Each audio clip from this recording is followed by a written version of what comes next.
when it comes to the design of video games, I'm always more of a fan of the show don't tell strategy rather than, having everything spelled out for me. If a game needs to tell me how I should particularly feel or think in the moment, chances are the design of that game has not been handled as well as it perhaps could be or should be. Now in today's video, I'm going to be taking a look at a game that somewhat took the internet, and more specifically YouTube and Twitch, by storm a few weeks back. I'm of course talking about the Doki Doki Literature Club. Now in a game that literally spells almost everything out for you, you'd be surprised of just how much show don't tell design is present there.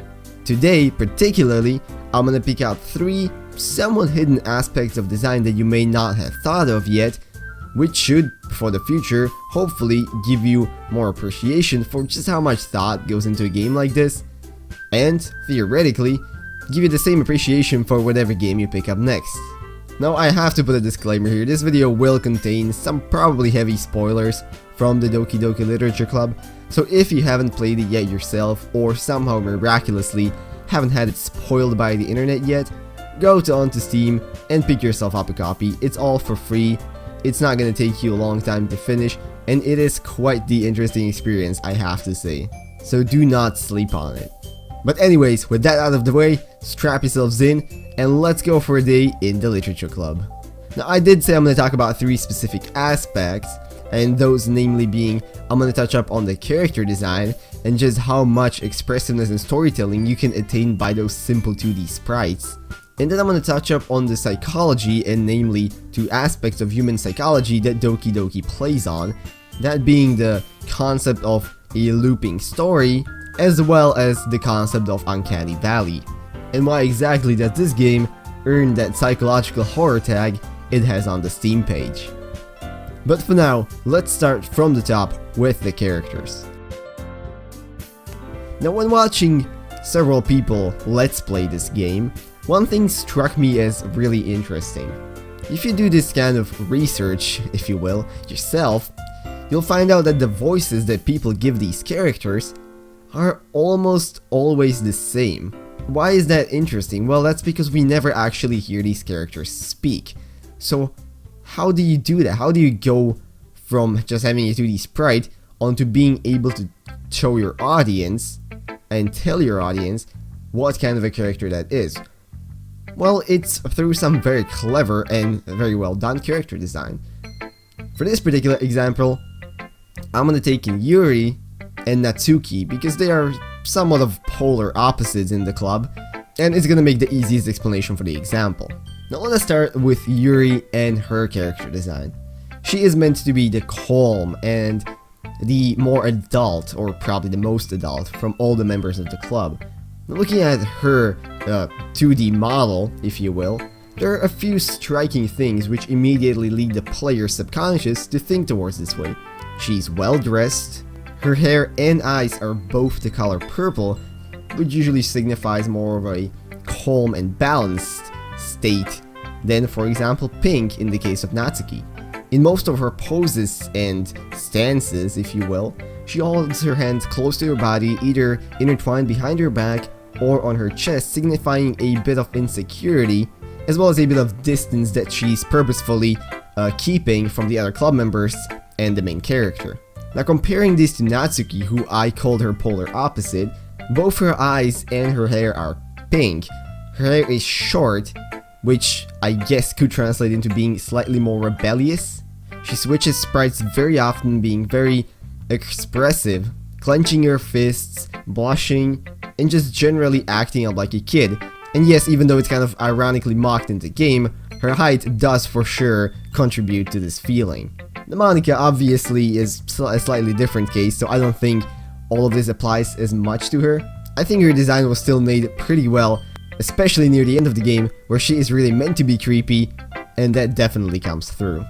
Let's move on down into how Doki Doki earns its psychological horror tag, and how it attacks the psyche of its players. The first thing I'm going to bring up is a question that you may not have asked yourself before, and that is, why does the game actually take place in this sort of a loop? You know, where you pretty much go through the same few days in the club over and over again with stuff changing rather than just continuously going through. Now, of course, one of the obvious answers might be, well, they just decided they wanted to do that because they're constantly breaking the fourth wall and restarting the game. And yes, you would be right, but there's actually another, a bit more subtle reason why you would do this, which concerns the human psychology in regards to loops and pattern recognition. See, humans are amongst the best out there in recognizing patterns. In some cases, we're even better than computers, which is the reason why most of the detective work is still being done by humans now, even though we can calculate crazy astronomical numbers at computers at the same time. This obviously plays right into why you would have a game in a loop.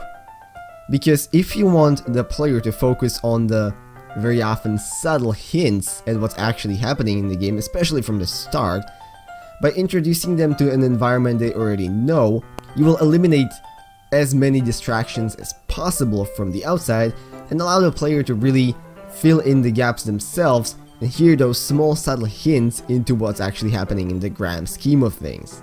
Another thing is that humans absolutely love correcting mistakes, and we can pick up on irregularities within a pattern fairly quickly, which is why it's so effective when you change a single line of dialogue or make that one weird joke that Monika immediately plays off, and that is why it has so much of a big impact. On the lowest level, you can even think about the music. It's pretty much constantly looping, only changes, maybe slowing down or speeding up in some various key sections, which is exactly why they have so much of an impact. But there is even more of a reasoning behind why the scenes where these characters start referencing the player, and when the code of the game starts messing up, that plays towards the psychological aspect. My third and final point is going to be the Uncanny Valley, and you might not immediately connect this game with the symptoms or concept of Uncanny Valley because we're not talking about, you know, human-like robots, and that's what Uncanny Valley usually refers to. If you don't know, Uncanny Valley is a concept that refers to the weird feeling you get when looking at a humanoid robot that's trying really hard to look human but is not quite there. This also becomes apparent when looking at some very realistic but not quite there, for example, Until Dawn animations. It's just this slight uneasiness and the feeling of I wouldn't want to be in one room in this thing. You probably know what I mean, or you may not because not all humans experience this. Anyways, this concept has been observed in multiple people many times, and even though Doki Doki does not have any robots or weird animations in it, okay, that last one is kind of questionable, it definitely strikes into the Uncanny Valley by how the game acts. You probably have asked yourself before, but why is it actually so creepy when, let's say, Monika references to you by your Steam username? Or when all of a sudden in the middle of the conversation she starts talking about game mechanics? It's honestly quite a simple play on that weird feeling that your machine, or in this scenario the game, knows a bit more than it potentially should. You know, it's a game, it should be played, it should not reference itself as a game, and that's the end of it. So when it does, it strikes and raises similar feelings to the Uncanny Valley. Now, whereas in most games you would kind of want to avoid this, because, you know, you want the players to enjoy the looks and the animations for what they are, and not really get creeped out by them. In this game, which is obviously playing into the creepy side, I think it's actually handled fairly well, being given to you in small doses, combined with my previous point of loops, to give you that really creepy and weird feeling of, I know something is going on behind the scene, but maybe I'm not able to quite identify it. And that is it, guys. Those were 3 small design points which I thought were kind of interesting to talk about and bring up, which may or may not potentially give you a different look on the game and maybe just a tad more appreciation for how much thought goes into making a project like this, or, you know, any other game out there that you enjoy. I, for one, found the Doki Doki Literature Club to be a pretty good showcase of how a very simple game can still have a whole bunch of design hidden in it, which makes it that much more of a enjoyable experience compared to your regular dating simulator. And I cannot wait to see what Team Salvado comes up with next. But anyways, that is it from me, guys. I hope you enjoyed the video, and I hope I've told you at least something interesting here.